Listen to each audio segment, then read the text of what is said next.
Head quarters లో అనుమతిస్తున్నాం. అందుకని photo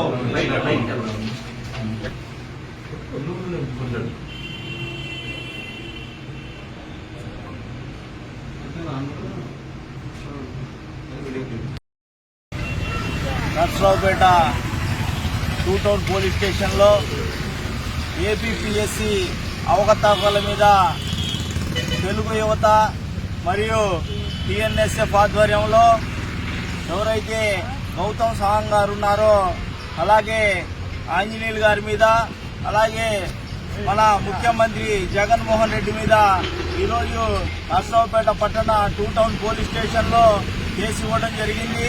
దీన్ని తక్షణమే వారి మీద చర్యలు తీసుకోవాలని కూడా తెలుగు యువత మరియు టీఎన్ఎస్ఎఫ్ పల్నాడు జిల్లా తరఫున డిమాండ్ చేయడం జరిగింది. తెలుగుదేశం పార్టీ పిలుపులో భాగంగా గ్రూప్ 1 2018లో గ్రూప్ 1 నోటిఫికేషన్ తెలుగుదేశం పార్టీ ఇచ్చింది. ఆ రోజు తెలుగుదేశం ప్రభుత్వం గవర్నమెంట్. ఈరోజు తెలుగుదేశం పార్టీ ఇచ్చిన నోటిఫికేషన్ ని 2019లో ప్రిలిమ్స్ ఎగ్జామ్ జరిగితే దాంట్లో నుంచి కొంతమంది 2000 వైఎస్ఆర్సీపీ ప్రభుత్వం వచ్చిన తర్వాత గ్రూప్ 1 నోటిఫికేషన్ ఫైనల్ కి ఇచ్చి ఎగ్జామ్ కూడా కండక్ట్ చేసింది. దాంట్లో మూల్యాంకనంలో భారీగా అవకతవకలు చోటు చేసుకున్నాయి. పెద్ద స్కామ్ జరిగింది. 169 పోస్టులతో తెలుగుదేశం ప్రభుత్వం ఆనాడు డీఎస్పీ అదే మరి డిప్యూటీ కలెక్టర్ పోస్టులతో నోటిఫికేషన్ రిలీజ్ చేసింది. దాంట్లో మెయిన్స్ ఎగ్జామ్ కి వచ్చి మూల్యాంకనంలో అవకతవకలు జరిగాయి. ఈ యొక్క అవకతవకల్ని హైకోర్టు కూడా రద్దు చేసింది. అవకతవకలు అని చెప్పి తేల్చి కూడా ఈరోజు గ్రూప్ 1 నోటిఫికేషన్ ని పూర్తిగా రద్దు చేసింది. ఈ యొక్క హైకోర్టు నిర్ణయాన్ని స్వాగతిస్తూ ఈ రోజు తెలుగుదేశం పార్టీ ఆధ్వర్యంలో, తెలుగు యువత టీఎన్ఎస్ఎఫ్ ఆధ్వర్యంలో ఈ రోజు ఎవరైతే దీనికి బాధ్యులైన వారు ఉన్నారో ఏపీపీఎస్సీ చైర్మన్ గౌతమ్ సవాంగ్ గారు గాని, అదే మరిగా కార్యదర్శి పిఎస్ఆర్ ఆంజనేయులు, ముఖ్యమంత్రి జగన్మోహన్ రెడ్డి, అదే మరి సజ్జల రామకృష్ణారెడ్డి ఈ బాధ్యత వీరిపై చర్యలు తీసుకోవాలని చెప్పి తెలుగు యువత డిమాండ్ చేస్తా ఉంది.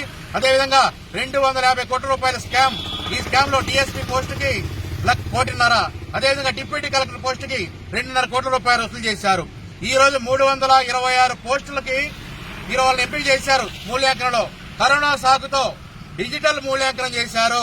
నోటిఫికేషన్ లో కూడా సాంప్రదాయ మూల్యాంకనం చేస్తామని చెప్పారు. అంటే చేతి ద్వారా మాన్యువల్ గా చేస్తామని చెప్పి చేశారు. మళ్లీ అభ్యర్థులు కోర్టుకు వెళ్తే హైకోర్టు దాన్ని చీవాట్లు పెట్టి రద్దు చేసి మాన్యువల్ మూల్యాంకనం చేయమని చెప్పి హైకోర్టు కూడా తీర్పిచ్చింది. అదే మరిగా మూల్యాంకనం కూడా 2 సార్లు చేశారు. మొదటిసారి చేసినప్పుడు 342 మంది సెలెక్ట్ చేశారు. ఆ తర్వాత దీంట్లో అవకతవకలు జరిగాయని చెప్తే రిసార్ట్ లో కూర్చొని, హాయ్లాండ్ రిసార్ట్ లో కూర్చొని ఈ రోజు మూల్యాంకనం చేసే పరిస్థితికి వచ్చారు. ఈ రోజు దాంట్లో కూడా 62% మొదటిసారి చేసిన దానికంటే 202 మంది డిస్క్వాలిఫై అయ్యారు. దాంట్లో ఏం జరిగింది? మీ అనుయాయులకు ఇచ్చుకున్నారు, మీ వాళ్ళందరికి ఇచ్చుకొని డబ్బులు కమ్ముకున్నారు. ఈ రోజు గ్రూప్ 1 పోస్టుల మార్కెట్ లో, కూరగాయల మార్కెట్ లో అమ్మినట్టు అమ్మి ఏపీపీఎస్సీని గంగపాలు చేశారు. పరువుని ఏపీపీఎస్సీని నాశనం చేశారు. ఈ రోజు ఎవరైతే ప్రతిభావంతులైన అభ్యర్థులు ఉన్నారో వారి జీవితాలతో చెలగాటమాడుతా ఉంది ఈ ప్రభుత్వం. దీనికి సంబంధించిన ఏపీపీఎస్సీ చైర్మన్, కార్యదర్శి, ముఖ్యమంత్రి సలహాదారు సజ్జలపై చర్య తీసుకోవాలని చెప్పి తెలుగు యువత డిమాండ్ చేస్తా ఉంది.